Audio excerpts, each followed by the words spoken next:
حي على الفلاح.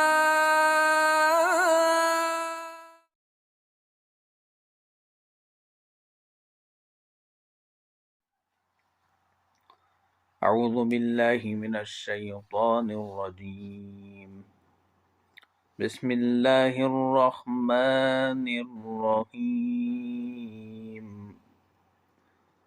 وَلَقَدْ جَعَلْنَا فِي السَّمَاءِ بُرُوجًا وَزَيَّنَّاهَا لِلنَّاظِرِينَ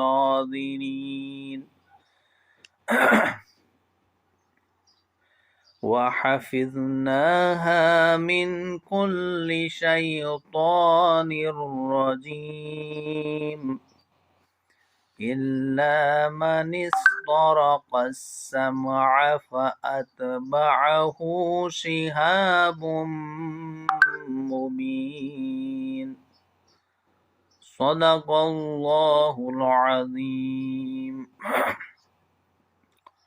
رب اشرح لی صدری ویسر لی امری واحلل عقدۃ من لسانی یفقہوا قولی.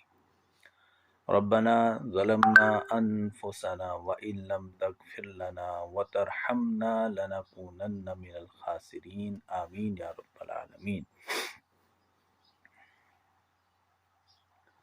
معزز و مکرم ناظرین و ناظرات، السلام علیکم ورحمۃ اللہ وبرکاتہ. آپ کے سامنے رکوع نمبر 2 سورۃ الحجر کی 3 آیات تلاوت کی تبرکاً انشاءاللہ پورے رکوع کا درس آج اس کو سمیٹنے کی، آج کے ہی لیکچر میں سمیٹنے کی کوشش کی جائے گی. مختصر سی تفسیر ان آیت مبارکہ کی جو اس رکوع میں آتی ہیں. آیت رکوع نمبر 2 میں اللہ تعالیٰ فرماتے ہیں اس رکوع کی پہلی آیت میں وَلَقَدْ جَعَلْنَا فِي السَّمَاءِ بُرُوجًا وَزَيَّنَّاهَا لِلنَّاظِرِينَ، اور ہم نے آسمان میں برج بنائے ہیں اور ہم نے اسے مزین کر دیا ہے دیکھنے والوں کے لیے. یہ بڑی اہم آیت ہے. دیکھیے، مشرکین عرب جو ہے وہ کاہن پرستی میں بھی مبتلا تھے. کاہنوں کا وہاں پر زبردست دبدبا تھا. ان کو ہر معاملے میں کنسلٹ کیا جاتا تھا. ان سے غیب کی خبریں جاننے کی کوشش کی جاتی تھی،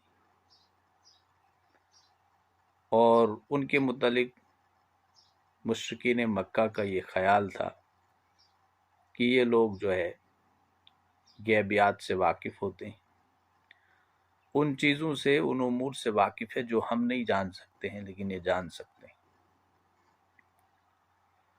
تو اللہ تعالیٰ نے اس کہانت پرستی کی تردید اس آیت مبارکہ میں کی کہ غیب کے علوم کی خبر کسی کو نہیں ہے. اور یہاں پر ایک اس آیت مبارکہ کے ذریعے سے اللہ تعالیٰ نے فرمایا، اور دوسری آیات جو ہے اس کے ساتھ جو متصل ہے، وَحَفِظْنَاهَا مِنْ كُلِّ شَيْطَانٍ رَجِيمٍ، اور ہم نے حفاظت کی ہے اس کی ہر شیطان مردود سے. جو اللہ تعالیٰ نے آسمان کی بالائی دنیا جو ہے، تو اللہ تعالیٰ فرماتے ہیں کہ ہم نے اس کی حفاظت کی ہے ہر شیطان سے. کیونکہ نبی اکرم صلی اللہ علیہ وسلم کی بعثت سے قبل یہ جو شیاطین ہیں یہ غیر مرئی وجود رکھتے ہیں. ان کا وجود جو ہے ایک انوکھا نوعیت کا ہوتا ہے، انسانوں کے وجود سے مختلف ہوتا ہے. تو لطیف وجود رکھنے والی مخلوق ہے جن اور شیاطین، اور انہیں یہ قدرت حاصل تھی کہ وہ آسمان کی طرف پرواز کر سکیں. اور کیونکہ شیاطین انس بھی ہوتے ہیں جو ان کے ساتھ رابطے میں تھے، جو ان کی پیروی کرتے تھے، اور کاہن تو ڈائریکٹلی ان کے ساتھ رابطے میں تھے، جو شیاطین جن تھے۔ مگر نبی اکرم صلی اللہ علیہ وسلم کی بعثت کے بعد آسمان کے حدود میں داخل ہونے سے انہیں روک دیا گیا۔ اب نزول قرآن سے پہلے وہ آسمان کے قریب پھٹکنے کی کوشش کرتے تھے، لیکن نزول قرآن کے بعد ان کے اس پھٹکنے کو بند کر دیا گیا۔ کیسے بند کر دیا گیا، تو اس کا کیا ذریعہ اپنایا گیا، وہ بھی تیسری آیت میں اسی کی جو ہے اس کا وہ بتلا دیا گیا۔ اب انہیں اس میں کامیابی ہوتی تو نہیں تھی کہ یہ بالائی جو دنیا ہے آسمان کی، وہاں پر جا کے جو ہے کچھ جاننے کی کوشش کرتے تھے، وہاں تو یہ کامیاب نہیں ہوتے تھے، لیکن انہوں نے جو کاہن تھے ان پہ یہ اثر جما دیا تھا اپنا، یہ کہ وہ غیب کی خبریں لانے پر قادر ہیں، تو اسی لیے یہ کہانت کا سلسلہ جو تھا عرب کے معاشرے میں بڑے پیمانے پر جاری تھا۔ آپ کو یہ وہ واقعہ بھی یاد ہوگا کہ یہ تفسیر ابن حشام میں آیا ہے کہ نبی اکرم صلی اللہ علیہ وسلم کی بعثت سے پہلے ان کے جو دادا تھے وہ کاہنوں کے پاس گئے تھے اپنی خواب کی تعبیر جاننے کے لیے وغیرہ وغیرہ، اور حضرت جو عبداللہ تھے نبی اکرم صلی اللہ علیہ وسلم کے والد صاحب، ان کے متعلق کچھ جاننے کے لیے۔ بہرحال یہ سیرت کی کتابوں میں جو کہانت کے سلسلے میں جو بڑے بڑے واقعات ہوئے ہیں عرب کے معاشرے میں، وہ درج ہیں۔ تو اصل میں کہنے کا مقصد یہ ہے کہ وہاں پر کہانت کا جو سلسلہ تھا بڑے پیمانے پر جو ہے وہ جاری اور ساری تھا، اور کاہن شیاطین جن کے زیر اثر عوام کو بے وقوف بنا رہے تھے اور ان کی دکانداری کافی جم رہی تھی، چل رہی تھی، اور اس کہانت کے ذریعے سے گمراہی کا پورا سامان جو ہے وہ عرب میں دستیاب تھا لوگوں کے لیے۔ تو جب نبی اکرم صلی اللہ علیہ وسلم کی بعثت ہوئی، اب آپ صلی اللہ علیہ وسلم جو کچھ فرما رہے ہیں اس کی بنیاد ہی غیب پر ہے، تو آپ نے غیب کی خبریں جب سنانا شروع کر دی تو کافر لوگ جو تھے انہوں نے آپ پر کہانت کا الزام لگایا، لیکن قرآن مجید نے اس کی تردید کی کہ نہ یہ شاعر ہے نہ یہ کاہن ہے۔ دیکھیے شاعری کا بھی سلسلہ وہاں پر جاری تھا، تو آپ نے ان لوگوں نے نبی اکرم صلی اللہ علیہ وسلم پر شاعر ہونے کا الزام بھی لگایا، قرآن نے اس کی بھی تردید کی۔ کہانت کا سلسلہ بڑے پیمانے پر تھا تو کاہن ہونے کا الزام لگایا، تو قرآن مجید نے اس کی بھی تردید کی، کیونکہ نبوت اور کہانت میں زمین و آسمان کا فرق ہے، بلکہ میں یہ سمجھتا ہوں کہ کمپیریزن میں لانے والی چیزیں نہیں ہیں۔ تو قرآن مجید کے نزول کے سلسلے میں یہ کیا گیا کہ اگر کوئی جن اور کوئی شیطان ٹو لگانے کی کوشش کرتا تھا تو اللہ تعالیٰ نے اس کو ہٹانے کا ایک ذریعہ وہاں پر جو انتظام فرما دیا۔ تو بہرحال یہ جو آیت ہے اس میں فرمایا اللہ تعالیٰ نے ہم نے آسمان میں برج بنایا۔ یہ لفظ برج جو ہے اس کا مطلب ہے قلعہ، ویسی چیز جو دور سے نظر آئے۔ محل بھی اس کا مطلب لیا گیا ہے، جو زمین پر بنایا جاتا ہے، تعمیر کیا جاتا ہے۔ قلعہ اور محل جو ہے یہ دور سے نظر آنے والی چیزیں۔ تو یہاں پر اللہ تعالیٰ فرماتے ہیں کہ ہم نے آسمان میں برج بنائے۔ تو مفسرین نے جو کچھ ان برجوں کے متعلق لکھا ہے، کسی نے لکھا ہے کہ 12 برج آسمان میں موجود ہیں وغیرہ وغیرہ، لیکن مولانا مودودی رحمۃ اللہ علیہ نے اپنی تفسیر میں اس کا بڑا زبردست جو کچھ مفہوم لکھا ہے کہ آسمان میں ہو سکتا ہے۔ ڈاکٹر اسرار صاحب نے انکار ہی کیا ہے کہ ہم برجوں کی حقیقت سے واقف نہیں ہیں، نہ ہم جان سکتے ہیں کیونکہ برجوں کی حقیقت کیا ہے، ان کی حیت کیا ہے، قرآن مجید نے ان برجوں کا حوالہ تو دے دیا ہے، لیکن یہ کچھ ایسی چیزیں ہیں یا کچھ ایسا ہے جو انسان کے تصور میں بھی نہیں آ سکتا ہے، انسان قیاس بھی نہیں کر سکتا ہے وہ کیا ہوگا، کیسے ہوں گے وہ۔ تو انہوں نے کہا کہ کچھ ویل ڈیفائنڈ ایریاز ہیں آسمان میں، فضائے بسیط میں ویل ڈیفائنڈ ایریاز، جو ان کی باؤنڈریز مطلب یہ آپس میں باؤنڈریز ایک دوسرے کی ان کو علیحدہ کرتی ہیں، اور ایک برج جو ہے وہاں پر جو کچھ موجود ہے وہ دوسرے برج میں نہیں جا سکتا۔ مطلب یہ کچھ ویل ڈیفائنڈ ایریاز ہیں اور زبردست ایریاز ہیں، لیکن ان کی حقیقت کیا ہے، ان کی حیت کیا ہے، ابھی سائنس اس ترقی تک مطلب ابھی اس تک پہنچ نہیں سکی ہے کہ ان چیزوں کو ڈیفائن کر سکے۔ بہرحال کچھ مفسرین نے یہ لکھا ہے کہ اس سے مراد جو ہے وہ آسمان میں موجود دروازے ہیں۔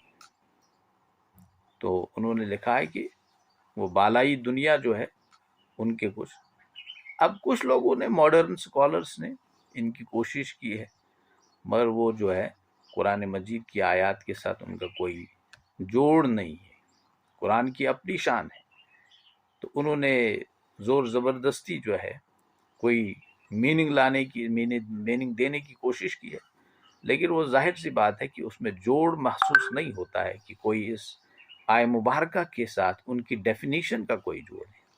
تو اوورآل جو ہے مفسرین نے، اکثر و بیشتر مفسرین نے اس آئے مبارکہ کے حوالے سے، برج کے حوالے سے یہ لکھا ہے، یہ برج جو ہے یہ کچھ ایریاز ہیں آسمان میں، بالائی دنیا میں، فضائے بسیط میں،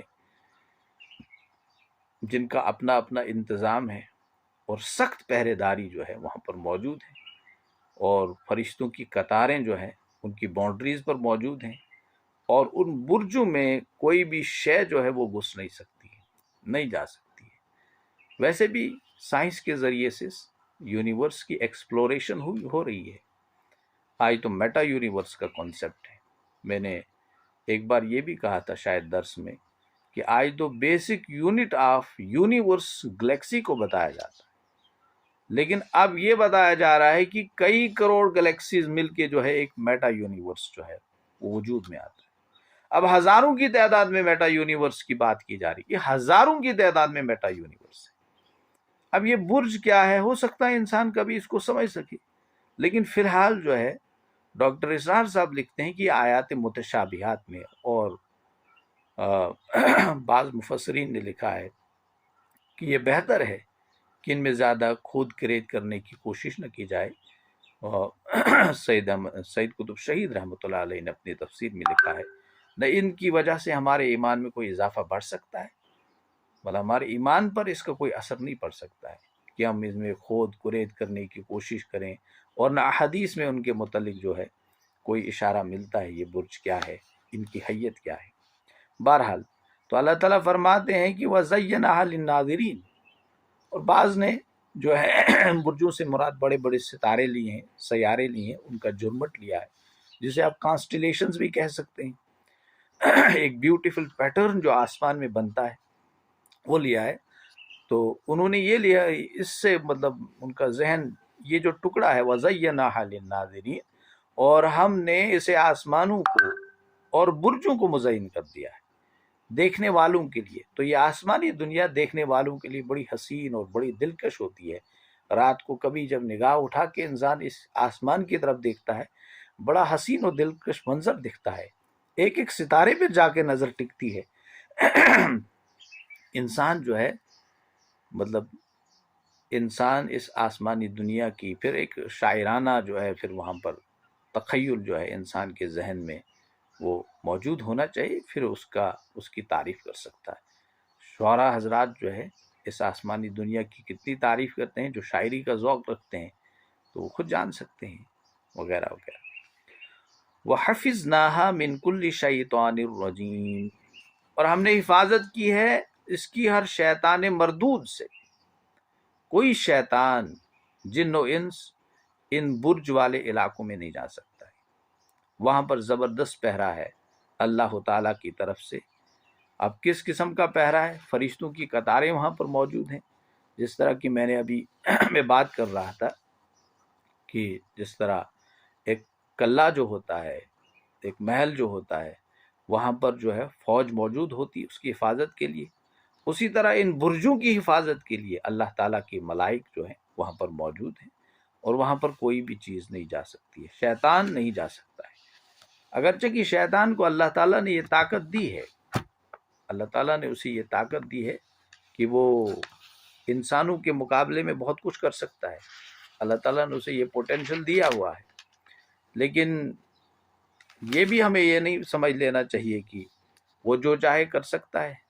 اللہ تعالیٰ نے اس کائنات کی کچھ مطلب آسمانی دنیا میں اب اوپر 7 آسمانوں کے اوپر جائے، اللہ بہتر جانتا ہے، لیکن بعض حضرات نے لکھا ہے کہ اس کو اتنی بھی وہ چھوٹ نہیں ہے کہ وہ جہاں جانا چاہے، جنت میں جانا چاہے جنت میں جا سکتا ہے، جہنم کے اوپر ہو کے گزر کے آنا چاہے جہنم سے ہو کے گزر کے آ سکتا ہے، اتنی چھوٹ نہیں ہے۔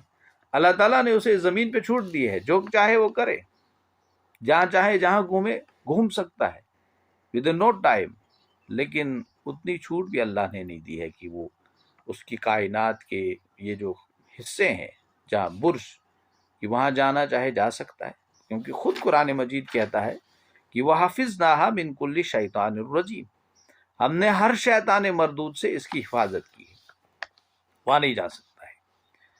إِلَّا مَنِ اسْتَرَقَ اسْمَعَ، ما سوائے اس کے کہ جو کوئی چوری چھپے سننا چاہے، جیسے ایک فرشتہ جو ہے کچھ احکام لے کر آ رہا ہے، اور جن جو ہوتا ہے اس سے کوئی اچک لینے کی کوشش کرتا ہے، وہ انفارمیشن جو خبر فرشتہ جو ہے اوپر سے نیچے کی طرف لا رہا ہے، پیغمبر کی طرف لا رہا ہے، اور یہ جن جو ہیں یہ اس خبر کو اچک لینے کی کوشش کرتے ہیں، چوری کرنے کی کوشش کرتے ہیں، سنگن لینے کی کوشش کرتے ہیں۔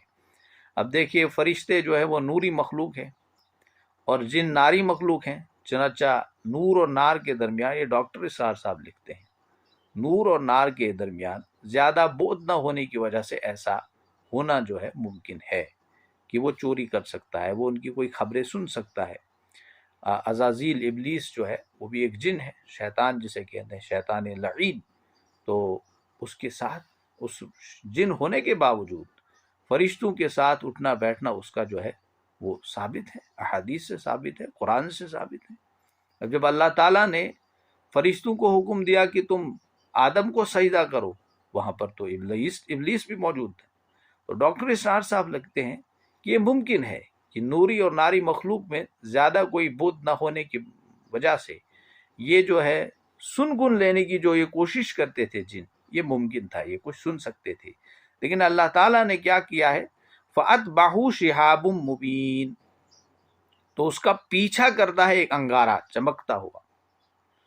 تو اللہ تعالیٰ نے یہ چمکتا ہوا وقت، دیکھیے بعض مفسرین نے میٹرائٹس اس سے مراد لیا ہے، شوٹنگ سٹارز اس سے مراد لیا ہے، جو ہم اگر رات میں کبھی انسان آسمان کی طرف نگاہ اٹھا کے دیکھے تو ایک چلتا ہوا ستارہ انسان کو نظر آتا ہے جو تیزی کے ساتھ چل رہا ہے، وہ دراصل سٹار نہیں ہوتا ہے، وہ میٹرائٹس ان کو کہتے ہیں، میٹیورس ان کو کہتے ہیں، وہ ایک large chunk of stones and other material سے بنا ہوتا ہے، اور جو ہے وہ قطار کرتے کرتے، جو سائنس اس کی ایکسپلینیشن دے رہی ہے، اس کی فرکشن کی وجہ سے جو ہے وہ بہت گرم ہو جاتا ہے اور اسے آگ لگ جاتی ہے، تو وہی شوٹنگ سٹار میں تبدیل ہو جاتا ہے، وہ پھر زمین کی طرف آنا جو شروع کرتا ہے۔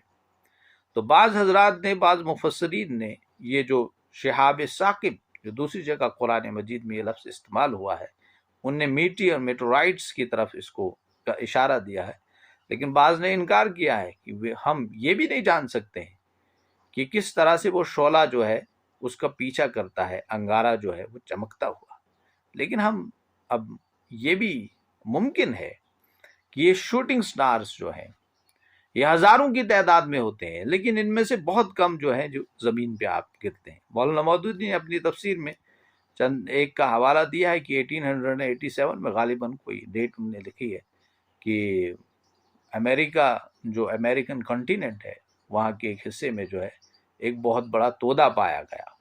اب اس کی توجیہ ممکن نہیں تھی کہ یہ زمین سے، مطلب یہ کوئی پتھر زمینی نوعیت کا نہیں تھا، تو پھر اس کی توجیہ یہی تھی کہ آسمان سے گرا ہوا جو ہے ایک پتھر ہے، اور یہ آسمان سے زمین کی طرف آتے ہیں لیکن سب جو ہے راکھ بن کر جو ہے وہیں فضا میں تحویل ہو جاتے ہیں، کیونکہ ان کو آگ لگ جاتی ہے اور زمین تک نہیں پہنچتے، اور کچھ زمین تک بھی پہنچتے ہیں، کسی علاقے میں زمین تک بھی پہنچتے ہیں۔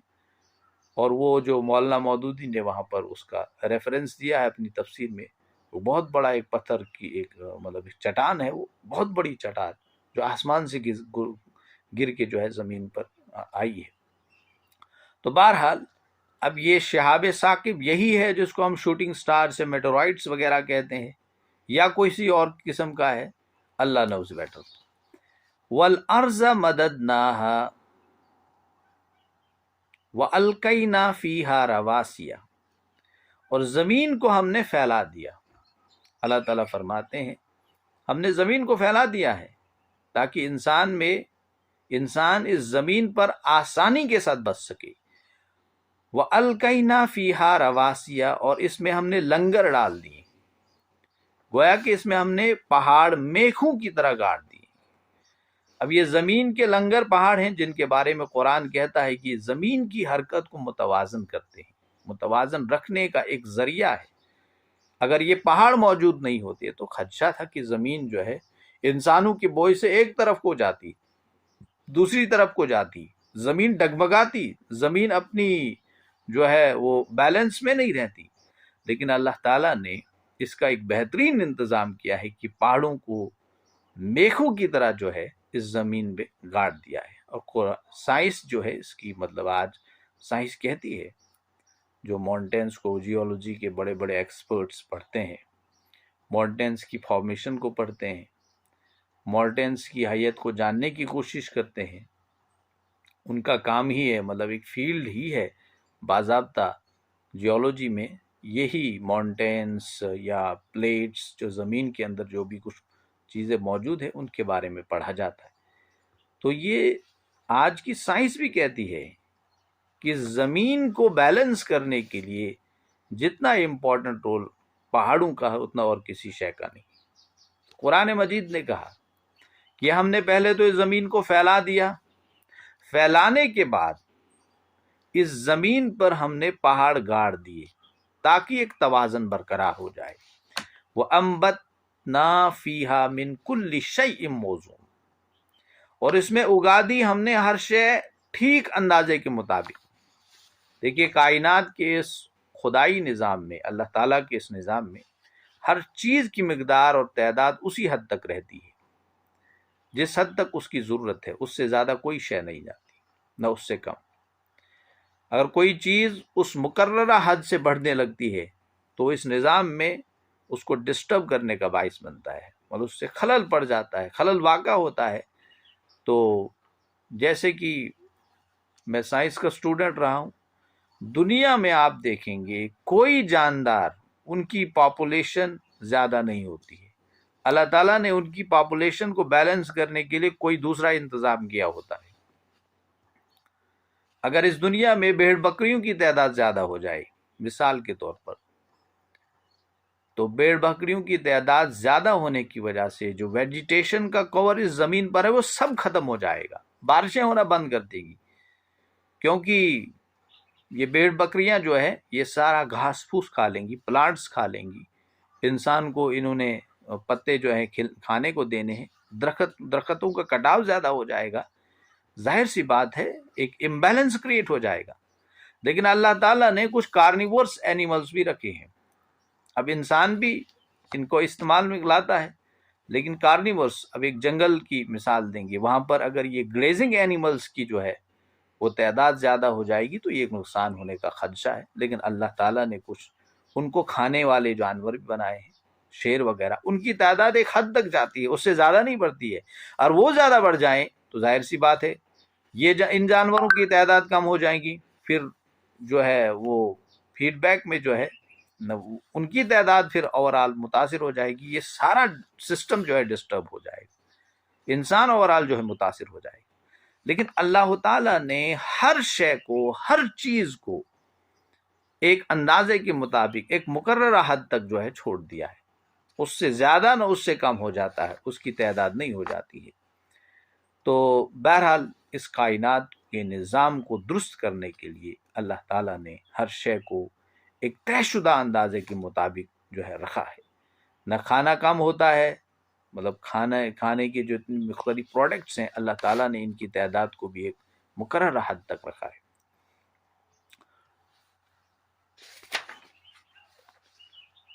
تو یہ جو ہے یہ آیات تھی 3، انشاءاللہ وقت ہو گیا ہمارا، تو کل بقیہ جو 3-4 آیات 5 آیات بچتی ہیں انشاءاللہ ان پہ ہم بات کریں گے، اور مختلف جو امپورٹنٹ یہ بھی ہے، مطلب سائنسی پہلو کے حساب سے دیکھا جائے، لیکن ایک بات ہمیں یاد رکھنی چاہیے کہ قرآن مجید میں سائنٹیفک جہاں پر بھی کوئی پوائنٹس آتے ہیں اور انسان ڈائریکٹلی ان کو سائنس کی طرف لے جاتا ہے، اصل میں مقصد قرآن مجید کا ہدایت ہے کہ انسان ہدایت پکڑے، اللہ تعالیٰ کی کاریگری کو دیکھے، سنت گیری کو دیکھے، اللہ تعالیٰ کے قادر ہونے پر ایمان رکھے کہ اللہ تعالیٰ کس قدر قادر ہے، کس قدر حکیم ہے، کس قدر اللہ تعالیٰ جو ہے سانع ہے، کہ اس نے ہر شے کو ایک خاص اندازے کے مطابق جو ہے مقرر کر کے رکھا ہے،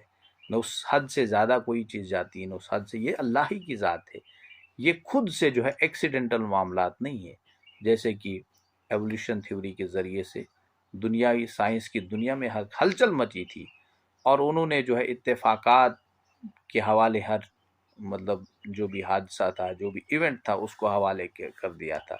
یہ ہر چیز ایکسیڈنٹلی ہوتی ہے، تو یہ دنیا جو ہے ایکسیڈنٹلی، ایون کہ انہوں نے کہا تھا کہ انسان کی جو پیدائش ہے، جو آرگنیزمز کی جو پیدائش ہے، وہ بھی ایکسیڈنٹل معاملہ ہے، لیکن اللہ تعالیٰ انسان کو پہلے آسمانی دنیا کی طرف متوجہ کرتے ہیں کہ دیکھو اس آسمانی دنیا کی طرف، اللہ تعالیٰ نے اس کو کس قدر مزین کر دیا ہے، کس قدر حسین اور دلکش بنایا ہوا۔ یہ خود سے پیدا ہونے والے، خود سے واقع ہونے والے واقعات ہیں، خود سے پیدا ہونے والی کائنات ہیں۔ تو انسان جب ان چیزوں پہ غور کرتا ہے، خود انسان جو ہے وہ اللہ تعالیٰ کی ذات واحدہ کی طرف جاتا ہے، اور ایک کریٹر کے ہونے کا احساس اس کے اندر پیدا ہو جاتا ہے۔ وآخر الدعوانا الحمدللہ رب العالمین۔ ما فأستقینکم وما أنتم له بخازنین، صدق اللہ العظیم۔ معزز و مکرم ناظرین و ناظرات، السلام علیکم ورحمۃ اللہ وبرکاتہ۔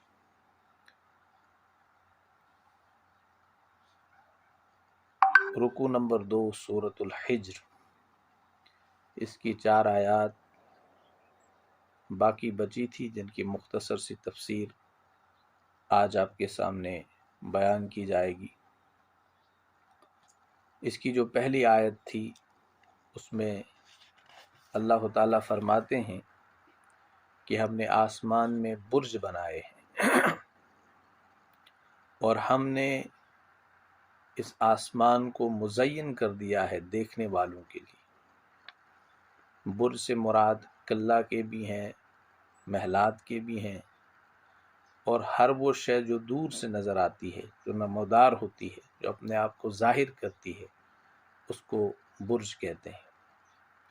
مفسرین کے ہاں مختلف اقوال ہیں برج کے متعلق، برج کا معنی کیا ہے، برج سے مراد کیا ہے، لیکن بعض حضرات کے نزدیک برج کی حقیقت کو ابھی تک ہم نہیں جان سکے ہیں۔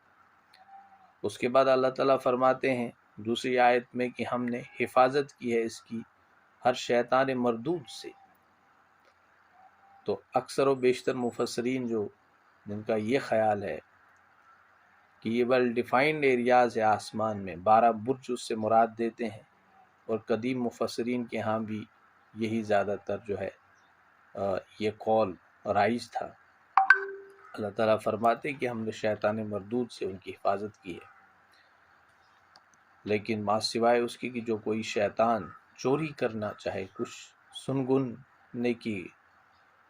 لینے کی کوشش کرے، تو اللہ تعالیٰ جو ہے شہاب مبین سے اس کا پیچھا کرواتا ہے۔ تو شہاب المبین جو ہے، جسے شہاب ثاقب بھی کہا جاتا ہے، جن کو شوٹنگ سٹارز سے میٹرائٹس بھی کہا جا سکتا ہے، یا بعض کے نزدیک یہ جو ہے کہ شہاب ثاقب، جیسے مولانا مودودی نے اپنی تفسیر میں لکھا ہے، کاسمک ریز انہوں نے مراد لی ہے۔ انہوں نے کہا یہ ممکن ہے۔ بعض کے نزدیک یہاں تک ہے کہ یہ بھی وہ کوئی ایسی شے ہے جس کو ابھی ہم نہیں جان سکتے ہیں، اللہ ہی بہتر جانتا ہے یہ شہاب ثاقب یا شہاب مبین سے مراد کیا ہے۔ اس کے بعد اللہ تعالیٰ جو ہے، یہ تھی اللہ تعالیٰ اپنی ربوبیت کی نشانیاں آسمانوں میں پھیلی ہوئی آیات کے ذریعے انسانوں کے سامنے لا رہا ہے، قرآن کے ذریعے سے، کہ دیکھو اللہ کی نشانیاں آسمانوں میں بھری پڑی ہیں۔ اس کے بعد زمین کی طرف، تو زمین میں گویا کہ انسان کو دعوت فکر دی جا رہی ہے کہ زمین کی طرف دیکھو، اس زمین میں بھی بھری پڑی نشانیاں ہیں کہ مشرکین مکہ نبی محترم صلی اللہ علیہ وسلم سے روز کسی معجزے کا مطالبہ کرتے تھے، کوئی معجزہ دکھاؤ۔ تو اللہ تعالیٰ انہیں کہہ رہے ہیں کہ یہ دنیا معجزات سے بھری پڑی ہے، یہ آسمان ایک بہت بڑا معجزہ ہے، سورج ایک بہت بڑا معجزہ ہے، ستارے اور سیارے اور ان کا یہ نظام جو ہے بہت بڑا معجزہ ہے، برج ایک بہت بڑا معجزہ ہے، ستاروں کی روشنی، سورج کی روشنی، آفتاب و مہتاب کی چمک اور نور اور روشنی، یہ سب معجزات ہیں۔ تو اس کائنات میں بھرے پڑے ہیں معجزات، جن کو جو ہدایت کے طالب ہیں وہ انہی نشانیوں پر غور کر کے ہدایت حاصل کر سکتے ہیں۔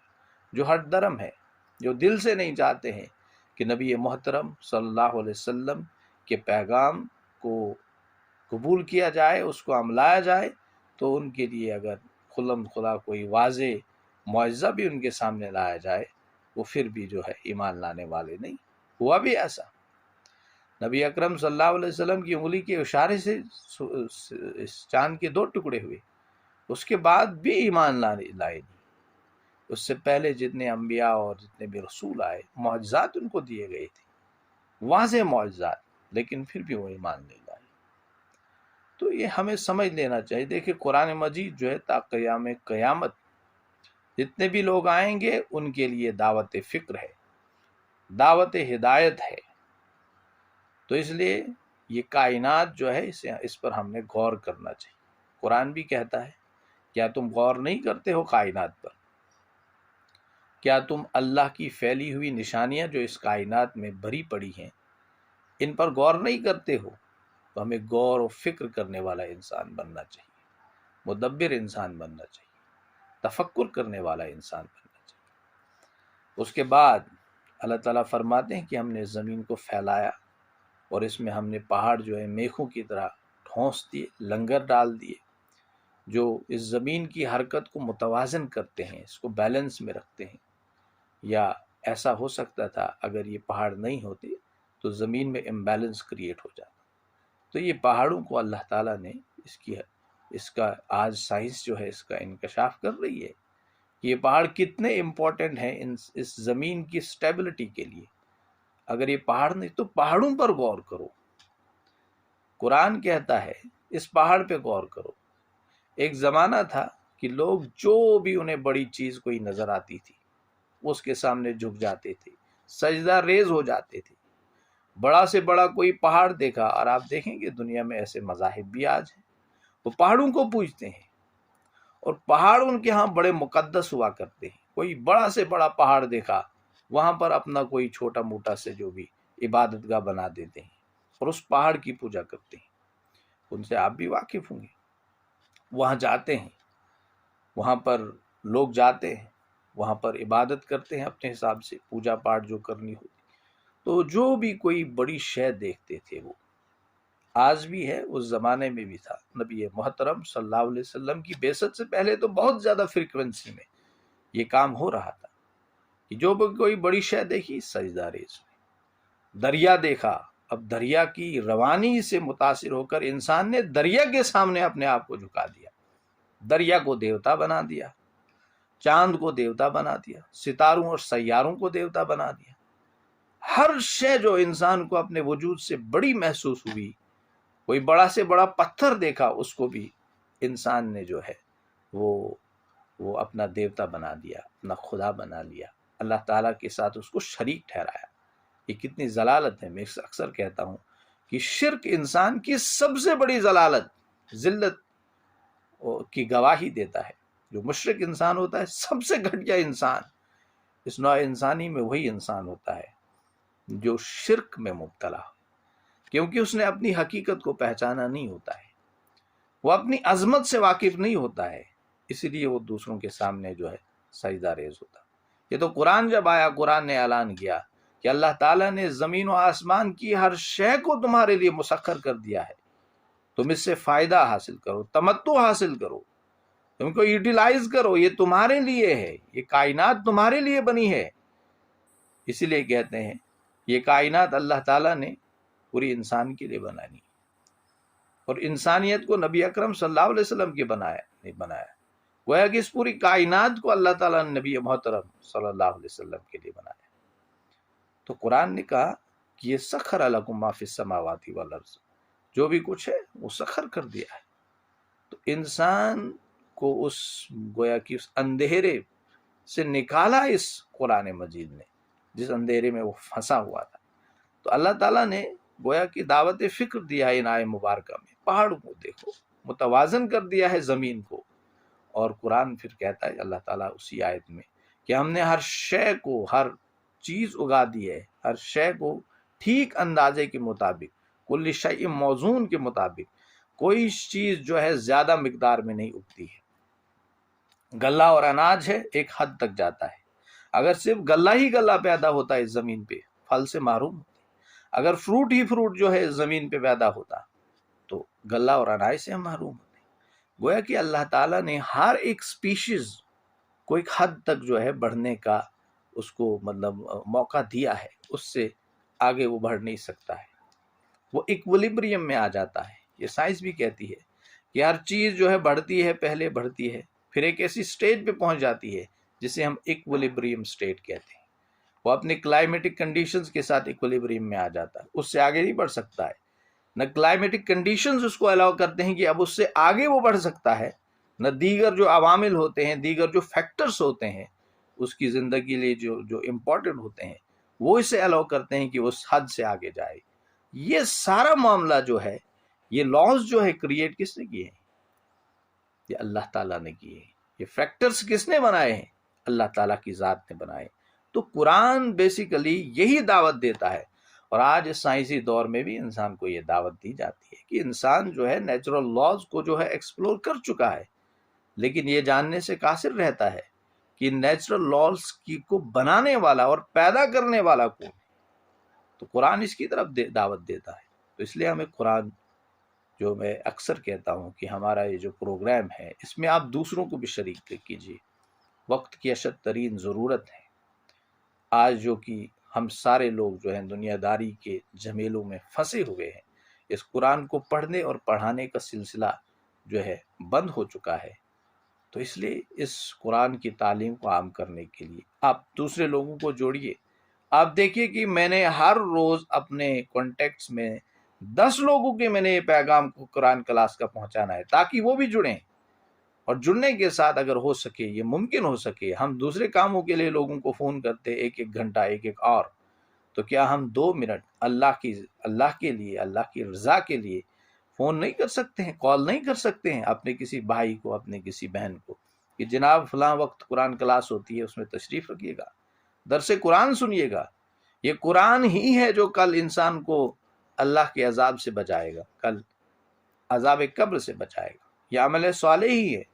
کہتے ہیں کہ جب عذاب قبر ہوتا ہے، عذاب جو ہے وہ سر کی طرف سے آنا شروع ہوگا، وہاں سے ایک آدمی آئے گا، وہ اس کو واپس کرے گا، نہیں آنے دے گا۔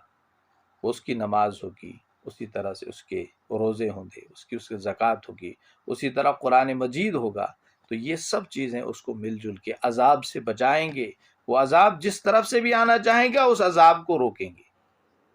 یہ عمل صالح انسان کے. تو ان اعمال صالحہ کو کرنے کے لیے ہمیں ایک دوسرے کو بھی دعوت دینی چاہیے، اس کو اس پروگرام میں شریک کرنے کی کوشش کرنی چاہیے.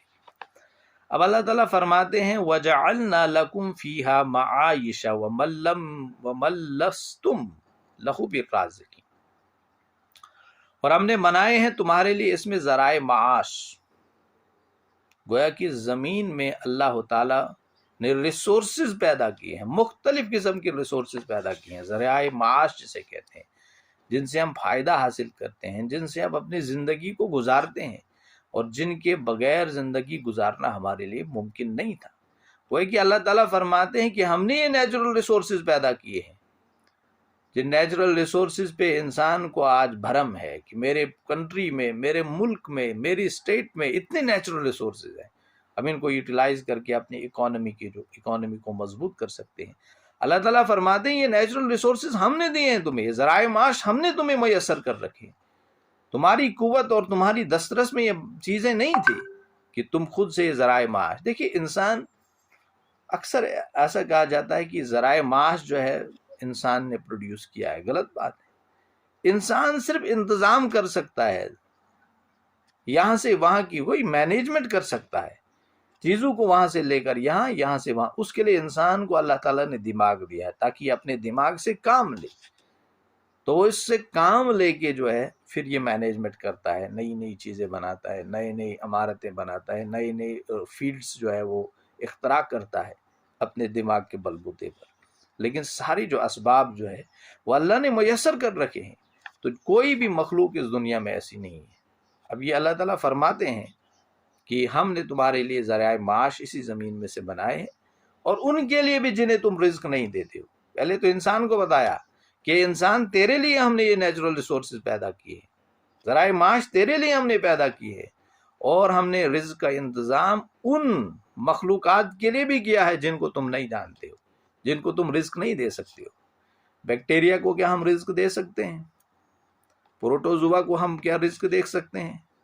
یا دنیا میں وہ مخلوقات جن تک انسان کی رسائی اب تک حاصل نہیں ہے، کیا ان کو ہم رزق دے سکتے ہیں؟ ان کا انتظام اللہ تعالیٰ کرتے ہیں. ایک بار نبی اکرم صلی اللہ علیہ وسلم اپنے صحابہ کے ساتھ موجود تھے، تو اللہ تعالیٰ یہ رزق کی بات ہو رہی تھی. تو وہاں پر ایک پتھر تھا، شاید یہ حدیث ہے حضرت موسیٰ علیہ السلام کے حوالے سے، کہ موسیٰ علیہ السلام نے پتھر توڑا. اللہ تعالیٰ نے کہا اسے کہ پتھر جو ہے اس کو توڑا. اس کے بعد کہا پھر توڑو. ایک شیل نکال دیا، دوسرا شیل نکال دیا، اور اندر جو ہے اس پتھر کے اندر بیچ میں کیڑا موجود تھا. اللہ تعالیٰ نے موسیٰ علیہ السلام سے فرمایا کہ دیکھو، موسیٰ علیہ السلام اپنے ساتھیوں سے کہا کہ اللہ تعالیٰ جو ہے اس کیڑے کا بھی رزق کا انتظام کر رکھا ہے، جس پتھر کے اندر کہیں بیچ میں موجود تھا، جہاں انسان بظاہر دیکھنے سے کو معلوم نہیں ہوتا تھا کوئی رزق رسانی کا کوئی انتظام یہاں پر کیا گیا ہو. اللہ تعالیٰ جو ہے اس کو بھی رزق یہاں پر پہنچاتا ہے. تو اللہ تعالیٰ فرماتے ہیں وَمَن لَّسْتُمْ لَهُ بِالرَّازِقِينَ، جن کو تم رزق نہیں دے سکتے ہو ہم رزق دیتے ہیں. اب دیکھیے بیکٹیریا کی میں بات کر رہا تھا، مائکرو آرگنزمز کی بات کر، انسان جانتا ہی نہیں تھا مائکرو آرگنزمز کیا شے ہے. یہ تو بس کوئی 100 سال پہلے کی بات ہے کہ انسان یہ مخلوقات جو ہے، جو مائکرو یونیورس ہے، مائکرو آرگنزمز کی دنیا جو ہے، جو بے شمار سپیشیز ان کی بھی ہیں، اب جو ہے ان کے بارے میں جاننے کے قابل ہوا. کچھ بیکٹیریاز تو ایسے ہوتے ہیں جو ایسی انسٹیبل کنڈیشنز میں رہتے ہیں، وہاں پر اللہ تعالیٰ ان کو رزق دے رہا ہے. اب کہتے ہیں کہ سلفر بیکٹیریا جو ہے، یہ وولکینک ایرپشنز جہاں پر ہوتی ہیں وہاں پر یہ موجود ہے. تھرموجینک بیکٹیریاز ہوتے ہیں، میتھوجینک بیکٹیریاز ہوتے ہیں جو دلدلی علاقے میں پائے جاتے ہیں. ایسے بیکٹیریاز جہاں پر آگ نکلتی ہے، وہاں پر جو وولکینک ایرپشنز ہوتی ہے وہاں پر وہ موجود ہوتے ہیں.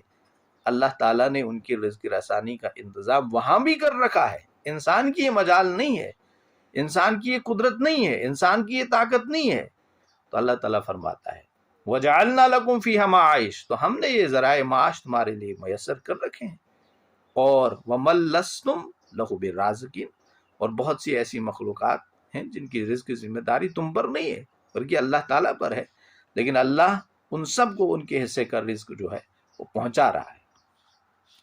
وَإِن مِّن شَيْءٍ إِلَّا عِندَنَا خَزَائِنُهُ، اور نہیں ہے کوئی شے مگر ہمارے پاس ہیں اس کے خزانے۔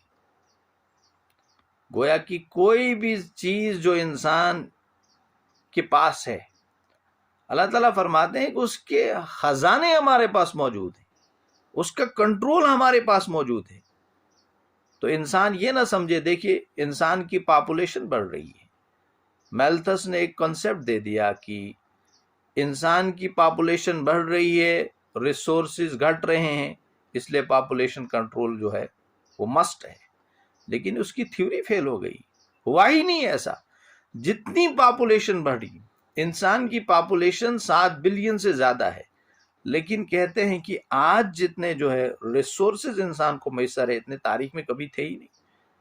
گویا کہ رزق کے جتنے وسائل انسان کو آج دستیاب ہے اتنے تاریخ میں کبھی موجود ہی نہیں تھے۔ تو یہ کہاں سے آیا؟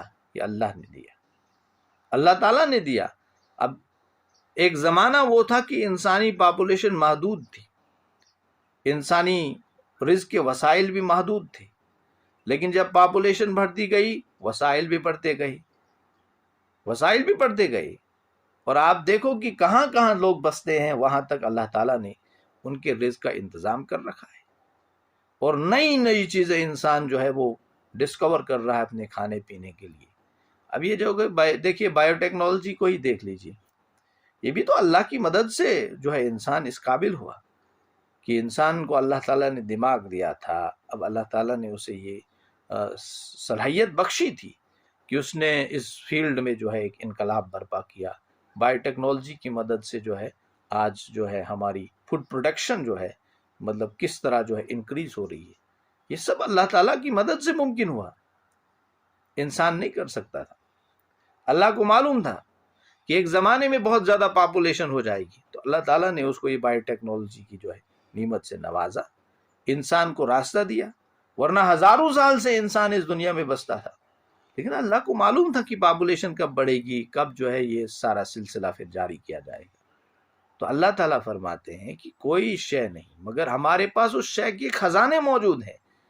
انسان ڈرتا ہے رزق کے، اس لیے ڈاکٹر اسرار صاحب کہتے تھے انسان کو زیادہ فکر آج ہوتی ہے، وہ خوش تب ہوتا ہے جب اس کے جیب میں پیسے ہوتے ہیں، جب اس کا جیب خالی ہوتا ہے جیسے اس کے چہرے پر ہوائیں اڑی ہوئی، اس کا چہرہ مایوس ہوتا ہے، افسردہ ہوتا ہے۔ واقعی ایک انسان کے لیے ایک بہت بڑی آزمائش ہوتی ہے، لیکن وہ ڈاکٹر اسرار صاحب کہتے ہیں کہ ہمارے ہاں جو ہے ہم نے زیادہ امپورٹنس کس چیز کو دی ہے، ہماری ڈپینڈنسی کس پہ ہے۔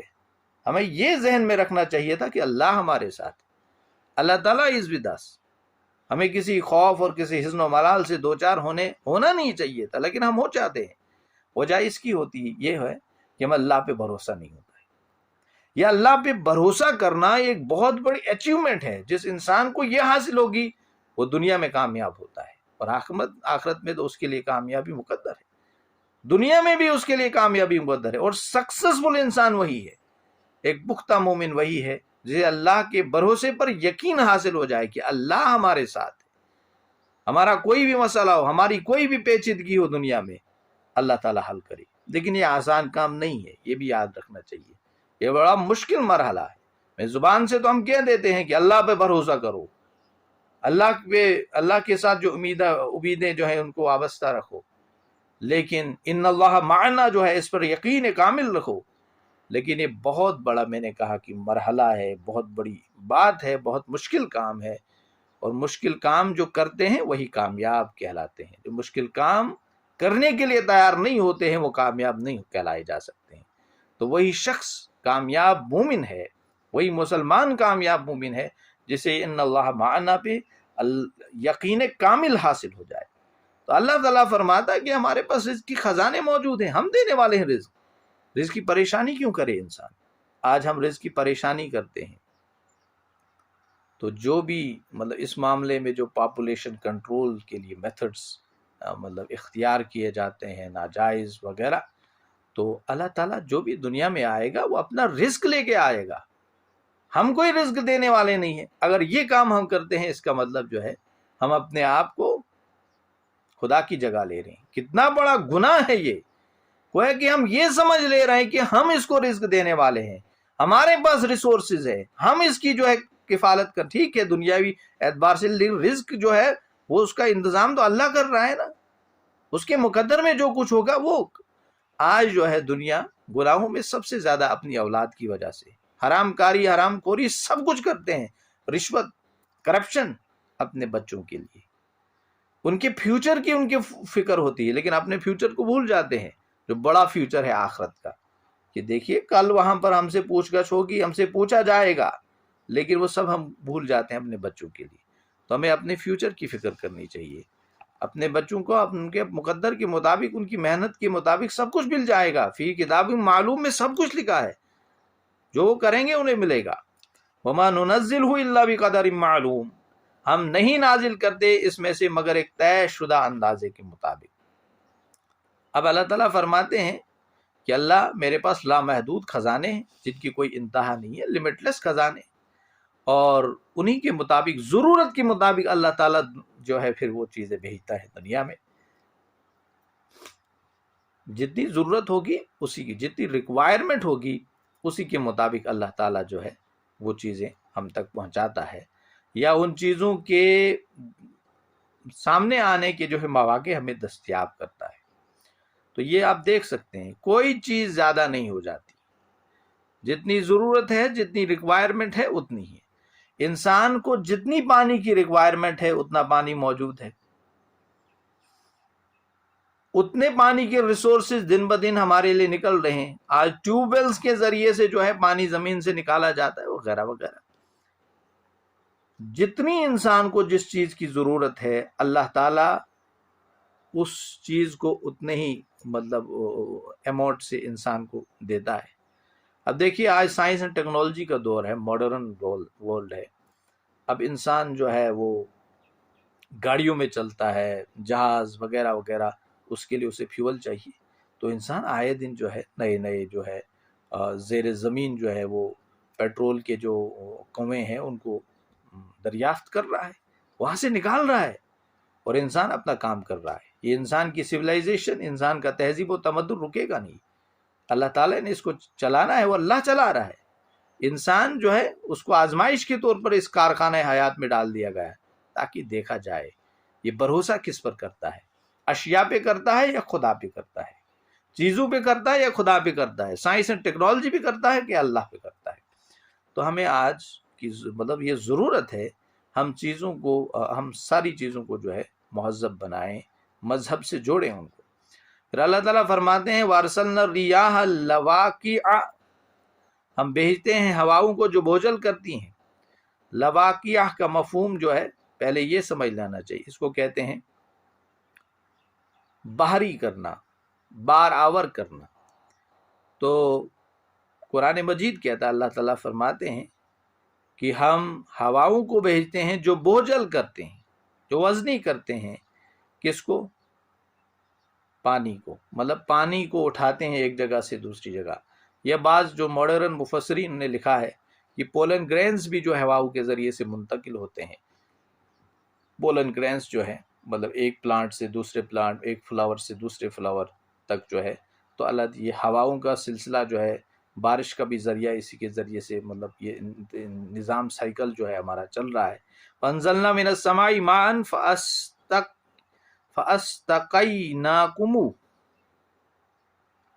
فَأَسْقَيْنَاكُمُ، بس ہم نے اتارا آسمان سے پانی، وہ پھر تم لوگوں کو پلایا۔ اللہ تعالیٰ فرماتے ہیں کہ آسمان سے ہم نے پانی اتارا۔ دیکھیے پانی جو ہے یہ مبدأ حیات ہے، اس کے بغیر انسان زندہ نہیں رہ سکتا ہے، اس لیے کہتے ہیں واٹر از لائف، اور زمین پر ہر طرح کی زندگی کے وجود کا منبع اور سرچشمہ جو ہے وہ پانی ہے۔ انسان کی تخلیق بھی پانی سے ہوئی ہے، اور اس انسانی زندگی اور تمام مخلوقات کی زندگی کی بقا کا انحصار بھی اسی پانی پر ہے، اتنا امپورٹنٹ ہے یہ پانی۔ اور اسی لیے اللہ تعالیٰ نے اسی کی اہمیت کے پیش نظر اس کی تقسیم اور ترسیل کا ایک انتظام بنا کے رکھا ہے، نظام وضع کیا ہے، جسے آج ہم سائنس کے الفاظ میں واٹر سائیکل کہتے ہیں۔ واٹر سائیکل میں ہوتا کیا ہے، پانی جو ہے سمندروں سے اٹھتا ہے ہواؤں کے ذریعے سے، گویا کہ ہوائیں بوجھل ہو جاتی ہیں، پھر یہ ہوائیں نکل کے جو ہے آسمان میں چلی جاتی ہیں، پھر وہاں سے برستی ہیں پانی کی شکل میں، برف کی شکل میں، یہ پانی پھر زمین میں آ جاتا ہے، یہ دریاؤں نالوں میں سے ہو کے جو ہے سمندر میں جاتا ہے۔ اس طرح سے یہ سائیکل جو ہے یہاں پر کام کر رہا ہے۔ تو یہ اللہ کا نظام ہے، اسی نے یہ قائم کیا ہوا ہے۔ وما انتم لہ بخازنین، اور تم اس کے جمع کرنے والے نہیں ہو، گویا کہ تمہارے بس میں نہیں تھا کہ تم اس پانی کے ذخیرے کو جمع کر سکتے تھے۔ اس کے مطلب یہ سب اللہ نے کیا ہے۔ انسان یہ جانتا ہی نہیں تھا پہلا کہ زیر زمین جو ہے پانی کا ذخیرہ جو ہے وہ جمع ہوتا ہے، نہیں جانتا تھا، لیکن 1400 سال پہلے جو ہے قرآن مجید نے اس کے متعلق پیشن گوئی کی تھی کہ زیر زمین جو ہے یہ اللہ ہی ہے جو زمین کے اندر پانی کو ذخیرہ کیا کر کے رکھتا ہے۔ لیکن انسان کو حال ہی میں معلوم ہوا کہ یہ اندر ٹیوب ویلز، اندر پانی ہوتا ہے، پانی کی ایک پرت باضابطہ موجود ہوتی ہے، پھر جو ہے سائنس اور ٹیکنالوجی کی مدد سے آج اس پانی کو نکالا جاتا ہے۔ یہ تو آج ممکن ہوا، قرآن نے آج سے 1400 سال پہلے یہ بات کہی تھی۔ اس کے بعد وَإِنَّا لَنَحْنُ نُحْيِي وَنُمِيتُ وَنَحْنُ الْوَارِثُونَ، اور یقیناً ہم ہی ہیں جو زندہ بھی رکھتے ہیں اور موت بھی وارد کرتے ہیں، اور ہم ہی وارث ہوں گے۔ گویا کہ اللہ، یہ دنیا، یہ کائنات کی ہر شے اللہ کی ہے، اس کی ملکیت ہے۔ ایک وقت آئے گا جب ظاہری ملکیت کا کوئی بھی دعوے دار باقی نہیں رہے گا، اللہ وارث ہو۔ قیامت جب آئے گی کوئی انسان یہ نہیں کہے گا میرا زمین کا چپا ہے، یہ سب زمین جو ہے سب ختم کر دی جائے گی۔ اسی قرآن مجید میں سورۃ الحجر کے مطابق یہ سب کچھ بدل کر دیا جائے گا، اس زمین کی جگہ دوسری زمین لائی جائے گی، یا کچھ جو بھی کچھ ہوگا اللہ تعالیٰ نوز بیٹر کیا اللہ تعالیٰ نے رکھا ہے نظام اور انتظام، کیا کرے گا پروردگار۔ تو اس وقت کوئی انسان وارث نہیں ہوگا، وراثت اللہ کی، وارث اللہ ہوگا اس وقت۔ تو اس لیے وَنَحْنُ الْوَارِثُونَ، ہم ہی وارث ہوں گے اس پوری کائنات کے، وارث ہم ہوں گے۔ انسان آج وارث بنتا ہے، زمینوں پہ اور چپے چپے پہ جھگڑا کرتا ہے، قتل ہوتے ہیں، نفرتیں ایک دوسرے کے خلاف دلوں میں پالی جاتی ہیں زمین پر۔ کل اس دنیا کو چھوڑتے ہوئے زمین سے ہم خارج ہو جائیں گے، ہم سب کو چھوڑ دیں گے یہی، لیکن ہم تو یہ سب اللہ تعالیٰ فرماتی کہ وَنَحْنُ الْوَارِثُونَ، ہم جو وارث بنتے ہیں، کل اس کا دعوے دار کوئی نہیں ہوگا اس زمین کا۔ وَلَقَدْ عَلِمْنَا الْمُسْتَقْدِمِينَ مِنْكُمْ وَلَقَدْ عَلِمْنَا الْمُسْتَأْخِرِينَ، ہم جانتے ہیں تم میں سے آگے بڑھنے والوں کو بھی اور جانتے ہیں پیچھے رہنے والوں۔ مفسرین نے لکھا ہے اس کا مطلب یہ ہم جانتے ہیں تم میں سے کون اس اسلام کو قبول کرے گا جلد از جلد فیوچر میں، یا اللہ تعالیٰ یہ بھی جانتا ہے، جو پاسٹ میں ہوا ان لوگوں کو بھی جانتے تھے جن نے نافرمانی کی، جو ابھی کر رہے ہیں ان کو بھی جانتے ہیں، فیوچر میں جو ہوں گے ان کو بھی جانیں گے۔ بعض مفسرین نے لکھا ہے کہ ڈاکٹر اسرار صاحب لکھتے ہیں، کیونکہ یہ سورہ مبارکہ نبوت کے بالکل ابتدائی زمانے کی صورت ہے، اس لیے وہ لکھتے ہیں کہ ہم جانتے ہیں ان لوگوں کو بھی جو دعوت پر فوراً لبیک کہیں گے، اور ان لوگوں کو بھی جانتے ہیں جو آگے بڑھ کر قرآن کو سینوں سے لگائیں گے، ہم سب کو جانتے ہیں۔ تو اس کے بعد اللہ تعالیٰ فرماتے ہیں وَإِنَّ رَبَّكَ هُوَ يَحْشُرُهُمْ إِنَّهُ حَكِيمٌ عَلِيمٌ، یقیناً آپ کا رب ہی ہے جو ان سب کو جمع کرے گا۔ گویا کہ کل قیامت کے دن آخرت میں ان سب لوگوں کو جمع کر دیا جائے گا، اگلوں کو بھی، پچھلوں کو بھی، جو پاسٹ میں اقوام گزری ہے ان لوگوں کو بھی، جو آنے والی ہے ان کو بھی۔ تو انہ حکیم علیم، یقیناً وہ کمال حکمت والا، خوب علم رکھنے والا اللہ تعالیٰ ہے۔ وآخر الدعوانا ان الحمد للہ رب العالمین۔